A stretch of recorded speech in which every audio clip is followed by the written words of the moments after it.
Big pass லைவ்ல பணப்பட்டியோட 2வது task நடந்து முடிஞ்சிருக்கு. அதுல யார் யார் ஜெயிச்சாங்கன்னா 2 பேர் தான் ஜெயிச்சாங்க. நல்லா இருக்கு அந்த 2 பேர் ஜெயித்த தருணம் சூப்பரா இருந்துச்சு. இன்னொரு பக்கம் நேத்து பணப்பொட்டியில எவ்வளவு பணத்தை சேர்த்தாங்க அப்படின்ற ஒரு கால்குலேஷனே தப்பா போட்டிருக்காங்க. பணம் எவ்வளவுன்றதே ஒழுங்கா கணக்கு பண்ணாம விட்டுருக்காங்க. பிக் பாஸ் டீம் கணக்கு பண்ணி இப்பதான் பிக் பாஸ் அதை அனௌன்ஸ் பண்ணியிருந்தாரு. அதை யார் பண்ணாரு அப்படின்றதையும் பார்க்க போறோம்.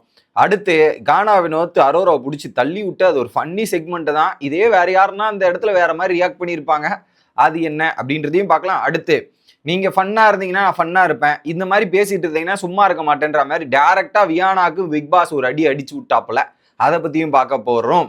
சேனலுக்கு புதுசா இருந்தீங்கன்னா சப்ஸ்கிரைப் பண்ணிருங்க மக்களே. வீடியோ பார்க்குற அனைவருமே மறக்காம லைக்கும் ஐப்பும் பண்ணீங்கன்னா இந்த வீடியோ பல பேருக்கு போய் சேரும். அந்த உதவியை பண்ணுமாறு கேட்டுக்கொள்கிறேன். இப்போ கண்டென்ட்டுக்குள்ள போயிடலாம். மொதல் விஷயம், அந்த தேர்ட் ப்ரோமோ ரிலீஸ் ஆயிருக்கும். அந்த தேர்ட் ப்ரோமோட கண்டென்ட் ஆல்ரெடி நம்ம சொல்லியாச்சு. ஸோ அது ஒரு பிரச்சனை. அதில் குறிப்பாக வியானா இதுதான் சாக்கு வா செய்வோன்ற மாதிரி காலைல வேலை செய்ய மாட்டேங்கிறாங்க தான் சாண்ட்ரா. செய்கிற வேலையை உருப்படியாக செய்யறதில்ல, அறகுறையுமா சாப்பாடு வெஸ்ட்டு போயிடுறது, இதை வெஸ்ட்டு போயிடுது, அந்த மாதிரி எல்லா வேலைகளும் பண்ணுறாங்க. ஆனால் அது எல்லாத்தையும் சரி பார்க்குற ஒரு நபர் யாரு? திவ்யா தாங்க. கிச்சனில் எனி டைம் கிச்சனில் இருந்து எல்லா வேலையும் பார்க்குற ஒரு நபராக திவ்யா தான் இருக்காங்க. ஆனால் அவங்களுக்கான அப்ரிசியேஷனோ அவங்களுக்கான பாராட்டோ எதுவுமே கிடைக்கல. ஏன் காலில் இவங்க யாரு கிச்சன் டீம்ல நான் இருப்பேன்னு அவ்வளோ வியாக்கியானம் பேசுறாங்கல்ல சாண்ட்ரா. அதே சாண்ட்ரா ஒரு விஷயத்த முழுசா கம்ப்ளீட் பண்ணாம விட்டு போனதை அந்த பொண்ணு தான் சரி பண்ணாங்க. ஆல்ரெடி திவ்யா சும்மா இல்லை, அங்க உட்காந்துக்கிட்டு அந்த உரல்ல அரைச்சிட்டு இருக்காங்க. வியானா கூட பேசிக்கிட்டு அந்த உரல்ல அரைச்சிக்கிட்டு இதை வேற பாக்குறாங்க. ஏன் இது புரியல? ஒரு பண்ற வேலையை அந்த டிபார்ட்மெண்ட்ல இருந்தா பண்ற வேலையை உருப்படியா பண்ணணும். இல்ல நான் என்னால முடியாதுன்னு அடுத்தவங்க கிட்ட விட்டு போயிடணும். பண்றதையும் உருப்படியா பண்றது இல்ல, இல்லைனாலும் எனக்கு அந்த டிபார்ட்மெண்ட் தான் வேணும்னா என்னன்னு எனக்கு புரியல. அந்த இடத்துல திவ்யாவை பாராட்டணும். அவங்க நல்லாவே பண்ணிட்டு இருக்காங்கன்றது தான் மாற்றுக்கிறதே கிடையாது. ஏன்னா காலையும் அவங்க தான் ஹேண்டில் பண்ணாங்க. சூப்பர். அடுத்து அதுல வியானா சொல்லிடுறேன், மைண்டு இல்ல இது இல்ல, அப்படியே வெஞ்சன்ஸ்லயே இருக்காங்க, அந்த இதுலயே பிளட்லயே இருக்காங்கன்ற மாதிரி போட்டு ஒரு பாயிண்ட்ல செய்யுன்னு அந்த கானாவின சொன்ன உடனே யாரு என்ன அப்படின்றது நம்ம கிளியரா தெரியுதுன்ற மாதிரி முடிச்சு விட்ட தருணத்தையும் நம்மளால பார்க்க முடிஞ்சுச்சு. அடுத்து டாஸ்க் பணப்பட்டி 2வது டாஸ்க் உள்ள போயிடலாம். 2வது டாஸ்க் என்னன்னா, ஆக்டிவிட்டி ஏரியாவில் ஒரு இது இருக்குது, பெடஸ்டல். அந்த பெடஸ்டல் ரவுண்ட் ஷேப்பில் இருக்குது. அந்த ரவுண்ட் டேபிளில் பால் இருக்குது. என்ன பண்ணுறாங்க, சிகப்பு பந்துகள் அண்டு எல்லோ பந்துகள் வச்சுருக்காங்க. என்ன பண்ணியிருப்பாங்கன்னு ஒரு 30 பந்துகள் இருக்குன்னு வச்சுங்களேன். அதில் 3 எல்லோ பந்து எந்த இடத்துல வேணாலும் வச்சுருப்பாங்க. அது அடுக்கி வச்சுட்டு கார்னரில் இருக்கலாம், சென்டரில் இருக்கலாம், 3 கார்னர்லையும் இருக்கலாம். இப்போ என்ன பண்ணணும் டாஸ்கில், ஒவ்வொருத்தரும் போயிட்டு குறிப்பிட்ட 2 நிமிஷம் டைமிங், ஒருத்தருக்கு 2 நிமிஷம் டைமிங். அந்த 2 நிமிஷத்துல அவர் அங்க போயிட்டு சிகப்பு பந்துகளே வாயால ஊதி தள்ளிட்டு 3 எல்லோ பந்துகள் மட்டும் அந்த பெடஸ்டல்ல நிக்கணும். சிகப்பு பந்துகள்லாம் காலி ஆயிட்டு எல்லோ பந்துகள் மட்டும் நிக்கணும். அப்படி ஒரு எல்லோ பந்து நிக்க வச்சீங்கன்னா 10,000 ரூபாய். 2 எல்லோ பந்து 20, 3 எல்லோ பந்து 30. ஸோ இப்படிதான் பண்ணணும். ஒருவேளை டைமுக்குள்ள, அந்த டைம் முடியறதுக்குள்ள நீங்க அந்த மேல அந்த பெடஸ்டல் மேல எல்லோவும் இருந்துகிட்டு ரெட் பந்தும் இருந்துச்சுன்னா அது கணக்கில் எடுத்துக்கப்படாது. நீங்க அந்த ரவுண்ட்ல தோத்துட்டீங்கன்னு அர்த்தம்.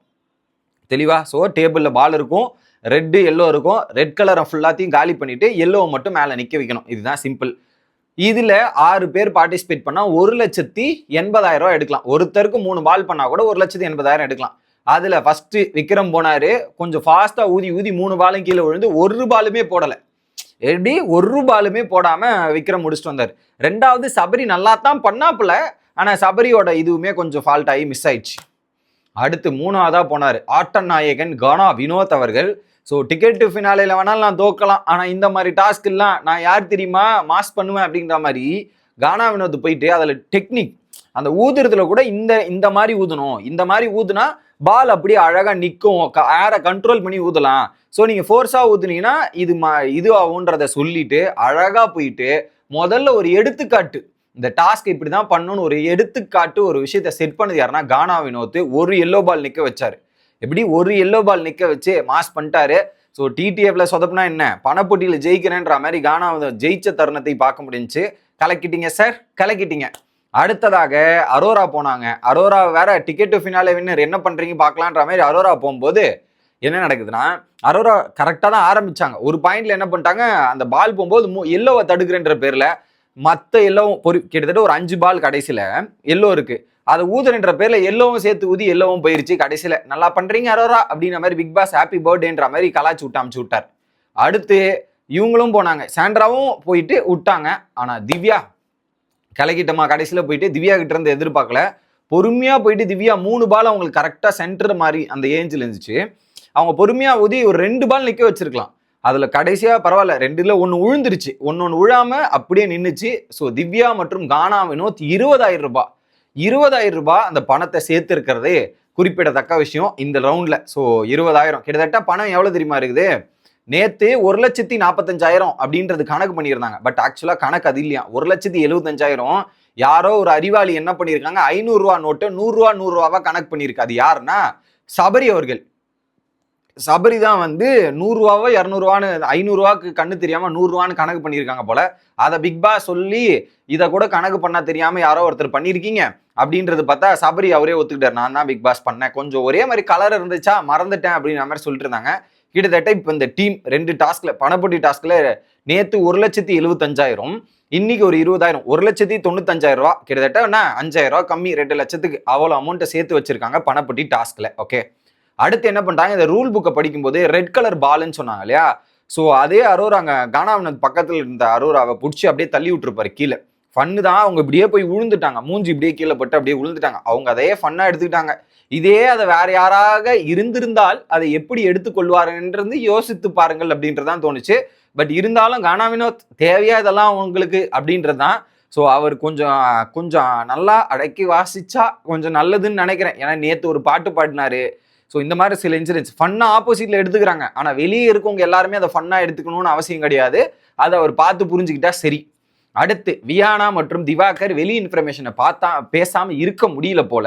அடிக்கடி எங்கேயாவது அந்த இன்ஃபர்மேஷன்களை பேசிட்டே இருக்காங்க. பேசிட்டே இருக்கும்போது ஒரு பாயிண்ட்ல என்ன பண்ணிட்டாரு பிக் பாஸ், ஐயோ வந்துருதேன்னு. ஸோ இப்போதான் எனக்கு புரியுதுன்னு.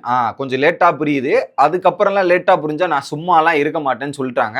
வியானாவால் கண்ட்ரோல் பண்ண முடியல, வெளி விஷயத்த பேசாமல் இருக்க முடியல. ஒரு பாயிண்ட்ல வந்து ஏதோ ஒன்று பேசிட்டு இருக்கும்போது பிக் பாஸ் ஓப்பனாக சொல்லிட்டாரு, நானும் நீங்கள் ஃபன்னாக பேசுறீங்க, நானும் ஃபன்னாக பேசிட்டு இருக்கீங்க, எல்லா டைமும் ஃபன்னாக பேசணுன்ற நினைப்பு இல்லை, டப்புனி மூடு சேஞ்ச் ஆகலாம், டப்புனி இதாகலாம், நான் ஒன்றுமே பண்ண முடியாதுன்ற மாதிரி வியானாவுக்கு ஒரு டைட்டு ஸ்லாப் கொடுத்த மாதிரி செஞ்சு விட்டாப்புல.